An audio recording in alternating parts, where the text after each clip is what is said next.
بەڵێنی بەخۆی دابوو بۆ ئەم ساڵی لەدایکبوونی بە پێی ژمارەی ساڵەکانی تەمەنی درەخت بڕوێنێت. پەیمانەکەی بردە سەر هەڵمەتی ڕواندنی 42 نەمامی دەست پێ کرد. معروف مەجید 13 ساڵە، سەرقاڵی کاری ژینگەییە و بەڕێوەبەری ڕێکخراوی ئایندەیە بۆ پاراستنی ژینگە.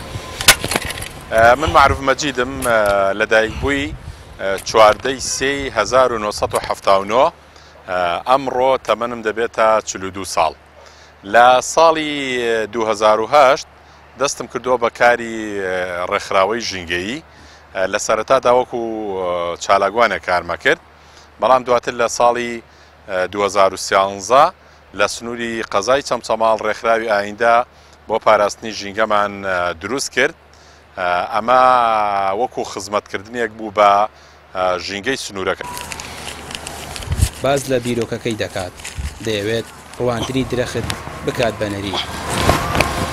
ئەو ئامانجێتی کوردستانێکی سەوز و دوور لە هەوای پیس و ژینگەیەکی پاک بوونی هەبێت.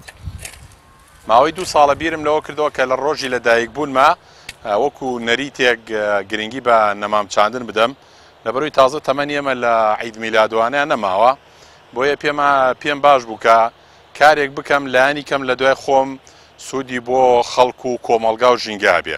بیرۆکەی نەمامچاندن بە پێی تەمەن ساڵی ڕابردوو 41 نەمامم لە سنووری گوندەکەی خۆم چاند کە بەشێکی داری بەری بوو، بەشێکی داری جوانکاری بوو. ئەم ساڵیش پشتیوان بەخوای گەورە بیرم لەوە کردەوە کە گرنگی بەو پرۆژەی خۆم بدەم، بۆیە ئەم ساڵیش 42 نەمام کە بڕیارم داوە سەرجەمیان نەمامی بەری بن، یاخود ئەو دارانە بن کە لە دوای پێگەیشتنیان خەڵکی سوودی لێ ببینێ. ئەمە ئێمە توانی بڵین دوو ئامانجە پێکین. یەکەم درەختەکە سوودی ئەبێ بۆ ژینگە لە ڕووی زۆربوونی سەوزایی، و لە کاتی گەورەبوون و پێگەیشتنیشی سوودی ئەبێ بۆ کۆمەڵێ خەڵک ئەتوانن لە بەروبوومەکەی بخۆن. معروف مەجید بیرۆکەکەی لە تۆڕی کۆمەڵاتی فەیسبوک بڵاو کردەوە. چەند کەساتیەک پشگیری بیرۆکەکەیان کرد و بەم جۆرە وەڵامیاندایەوە. ئەمڕۆ ئەو نەمامەنێژێ بە بۆنەی یادی لەدایکبوونیەوە و ئێمەش منش لە گەرمیانەوە لە شاری کوردی خۆشەویستەوە 4 نەمامەنێژن بۆ یادی لەدایکبوونی کاک معروف، و لێرەشەوە تاکیدم کاک معروف شەرە و پەیامەی هەیە، پەیامێکی ژینگەییە با ئیتر خەڵکان ئەمە بکەنە کەلتور. زۆر دەستخۆشی لێ یەکەم بەڕاستی کە ئەمەی هەڵ ئەم بۆچوونەی هەبوو لەسەر ئەوەی کە 45 جار بڕوێنێ لە یادی لە مێژووی تەمەنیە. هیوادارم هەمومان بتوانین لە یادەکانە یاخۆ بڵین لە ڕۆژی لەدایکبوونمانە لە تەمەنی چەند ساڵی و چەند تەمەنمان هەبێ ئەو نەدار بڕوێنین بۆی ژینگەی شارەکەمان بەرەو باشی بڕوا.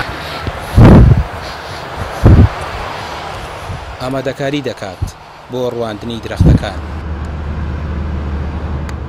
بەو کارەی دەیەوێت ڕواندنی درەخت و سەوزایی بکات بە کەلتور.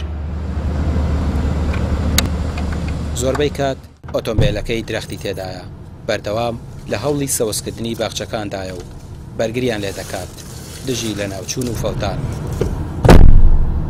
دەستی ئاوەدانی ئەم پیاوە ژینگە پارێزە زۆربەی شار و شارۆچەکانی گرتووەتەوە، چونکە معروف مەجید بەم کارە ئاسوودەیە.